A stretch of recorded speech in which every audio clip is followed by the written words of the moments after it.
اب نوٹ کر لیجئے، یہ کتابیں اگر آپ پڑھنا چاہیں تو کتاب الملاحم میں پڑھیے. بدترین عذاب عربوں پر آیا کھڑا ہے، سروں پر چڑھا ہوا ہے، بدترین.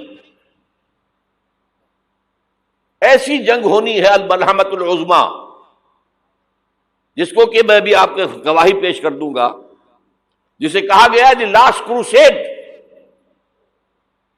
بش نے بھی کروسیڈ کا لفظ بول دیا تھا، پھر واپس لیا اس نے. نکل جاتی ہے جس کے منہ سے سچی بات مستی میں، فقیہ مصلحت بین سے وہ رندے بادہ خار اچھا، کروسیڈ کہہ کر پھر واپس لیا. یہ کروسیڈ، اس کے اوپر جس قدر نقصان ہونا ہے عربوں کا، گریٹر اسرائیل بنے گا، یہ عراق، شام، اردن، سعودی عرب کا کچھ شمالی علاقہ، ترکی کا جنوبی علاقہ، مصر کا صحرائے سینا، اور اس کے ساتھ ہی جو بہترین اس کا زرخیز ترین علاقہ ڈیلٹا آف نائل، یہ سب یہودیوں کے قبضے میں جائیں گے.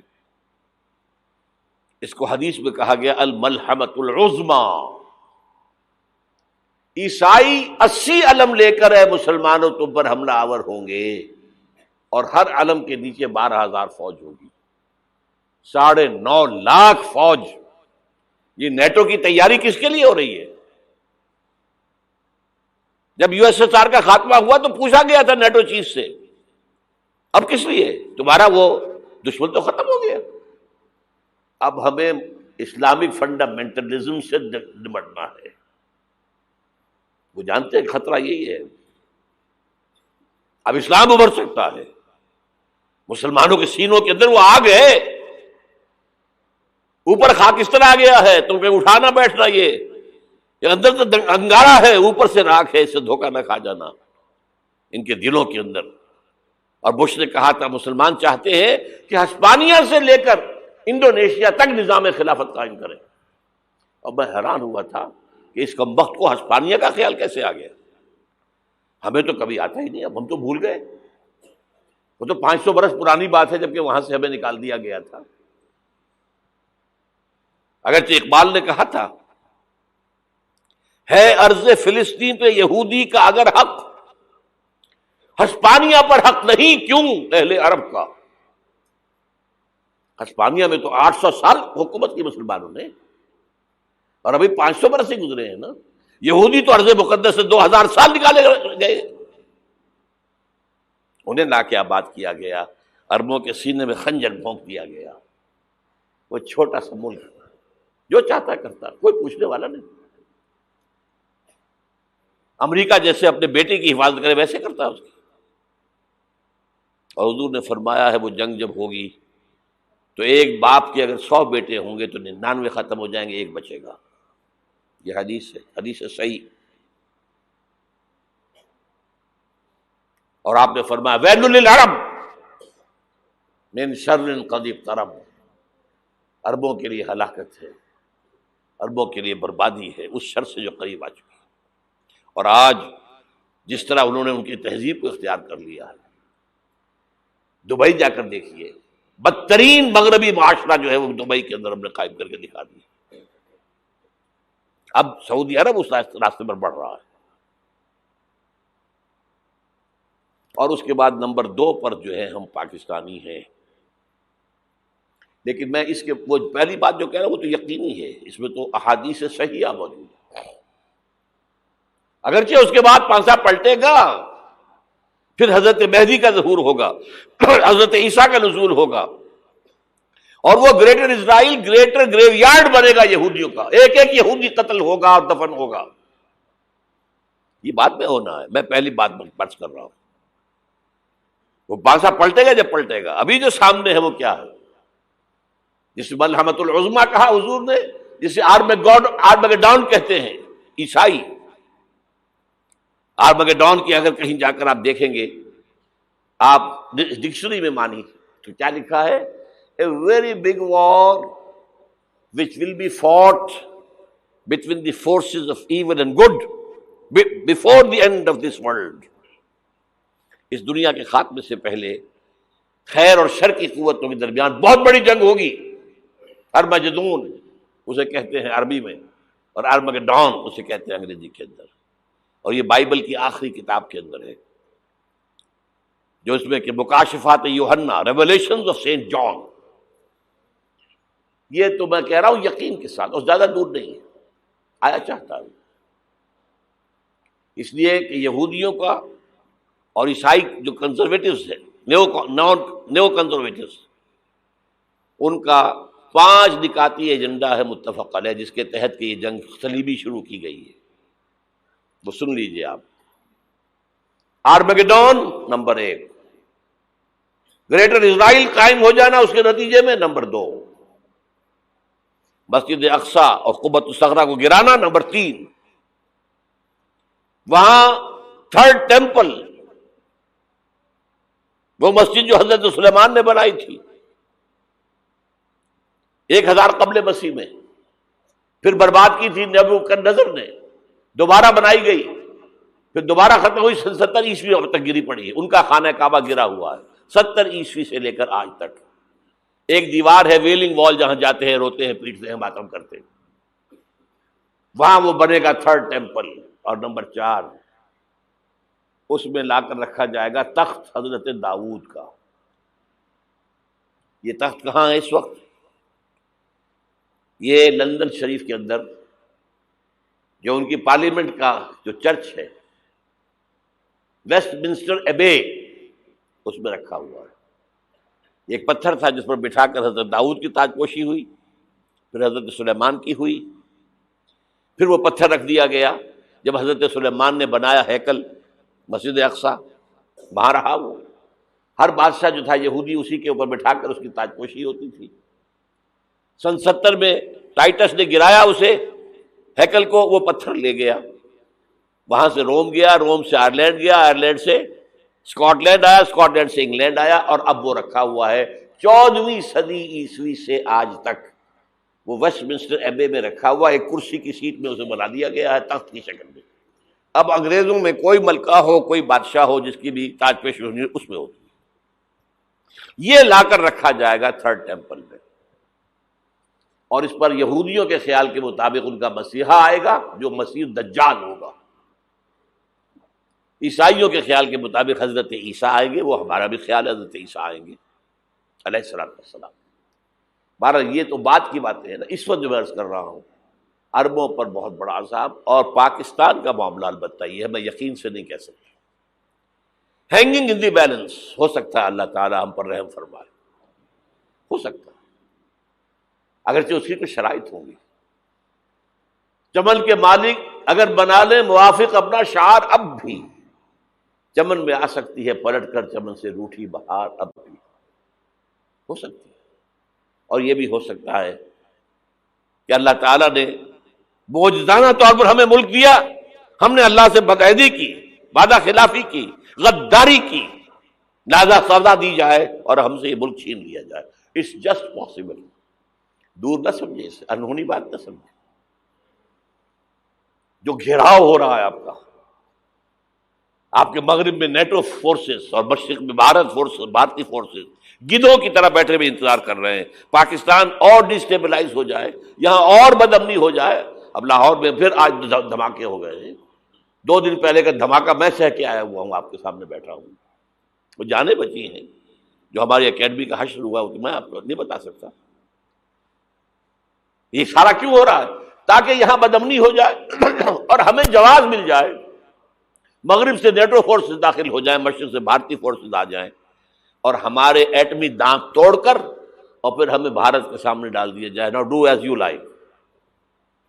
یہ ان کا نقشہ ہے. ہوگا کیا وہ اللہ جانتا ہے. ہوگا وہ جو اللہ چاہے. لیکن اللہ کا چاہنا جو ہے وہ کس پر منحصر ہے؟ یہاں انقلاب برپا کرو، یہاں اسلام لاؤ.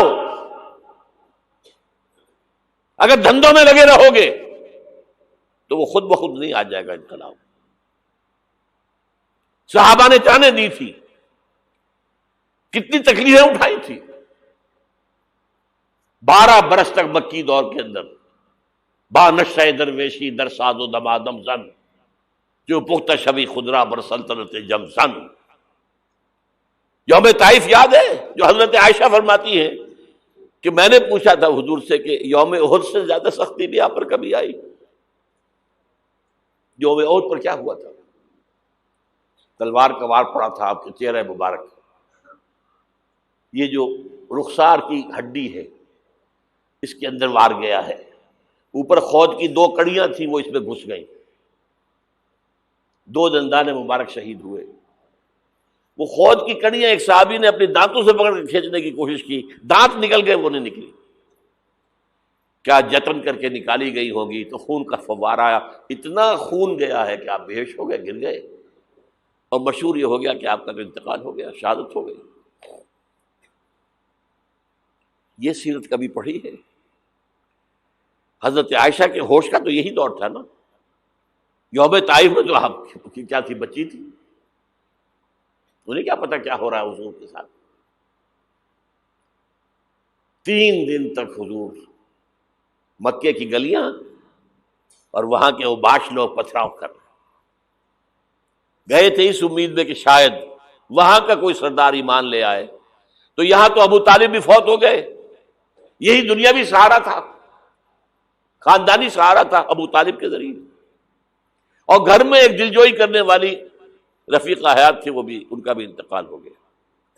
آپ نے کہا یہ عام الحزن ہے، اب تو سب کو طے ہو گیا قریش کو کہ اب جیسے قتل کر دو ان کو، اسی لیے آپ گئے طائف، شاید وہاں کا کوئی بڑا سردار مانے، ایمان لے آئے مجھ پر، تو میں اپنا مرکز ادھر شفٹ کر دوں۔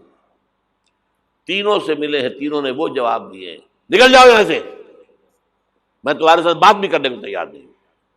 اچھا، تمہارے سوا کوئی نہیں ملا تھا اللہ کو نبی بنا کر بھیجنے کے لیے؟ دیکھو جاؤ، میں بات نہیں کرنا چاہتا، ہو سکتا ہے میں بے عزتی کر بیٹھوں، واقعی تم اللہ کے نبی ہو تو میں مارا جاؤں گا، جاؤ جاؤ جاؤ۔ یہ سلوک محبت کے ساتھ ہوا، اور پھر چھوکروں کو، اسٹریٹ ارچنز جنہیں آپ کہتے ہیں، اشارہ کیا تھا، خبر لو ان کی، پتھراؤ ہو رہا ہے، ساتھ کوئی ہے ہی نہیں، ایک آدمی صرف، زید ابن حارثہ۔ اب سامنے سے پتھر آ رہے ہیں تو حضرت زید آگے آ جاتے ہیں، ڈھال بنتے ہیں، مجھے لگے پتھر حضور کو رہے، آپ پیچھے سے آ رہے ہیں، چاروں طرف سے تو ڈھال نہیں بن سکتا ایک شخص، جسم لہو لہان، خون جا کر جوتیوں میں جم گیا ہے، جوتی اتر نہیں۔ پھر وہاں سے واپسی پر جو دعا مانگی ہے، اللہم الیک اشکو ضعف قوتی وقلت حیلتی وہوانی علی الناس، اے اللہ تیری جناب میں فریاد لے کر آیا ہوں اپنی قوت کی کمی کا، اپنے وسائل کی کمی کا، اور جو ذلت و خواری ہو رہی ہے لوگوں کے سامنے، الا ملتقننی، مجھے کس کے حوالے کر دیا ہے، الا بعیدی یتجہمنی، یہ میرے اوپر ہجوم کر کے آ جائے، حملہ کریں، اور عدو من لگتا امرے، یہ دشمن کے حوالے میرا معاملہ کیا، جو چاہے کر دے وہ۔ لیکن پھر عبدیت غالب آتی ہے، ان لم یکن علی غضبک فلا ابالی، اللہ اگر تو ناراض نہیں ہے تو مجھے کوئی پرواہ نہیں،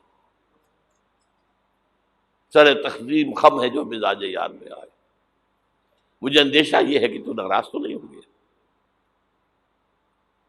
یہ تکلیفیں جھیلی ہے، سینکڑوں صحابہ نے جانوں کا نذرانہ پیش کیا ہے، احزاب کی جنگ میں فاقوں پر فاقے ہو رہے تھے، اور ان فاقوں کی حالت میں خندق کھودنے کا حکم ملا ہے، لوگوں کی کمریں دوہری ہو رہی ہیں، پتھر باندھے ہیں اپنے پیٹوں سے، اپنی چادروں کے ساتھ کس کر، کمر دوہری نہ ہو جائے، اور جب صحابہ کدالیں چلا رہے ہیں تو کیا کہہ رہے ہیں، نحن الذین بایعوا محمدا علی الجہاد ما بقینا ابدا، اللہم لا عیش الا عیش الاخرہ۔ صحابہ کہتے تھے ہم وہ لوگ ہیں جنہوں نے محمد سے بیعت کی ہے کہ جہاد کرتے رہیں گے جب تک جان میں جان نکل جائے تو بات، اور جان ہے، چاہے ابھی بھوک سے کمر دوہری ہوئی جا رہی، جان تو ہے۔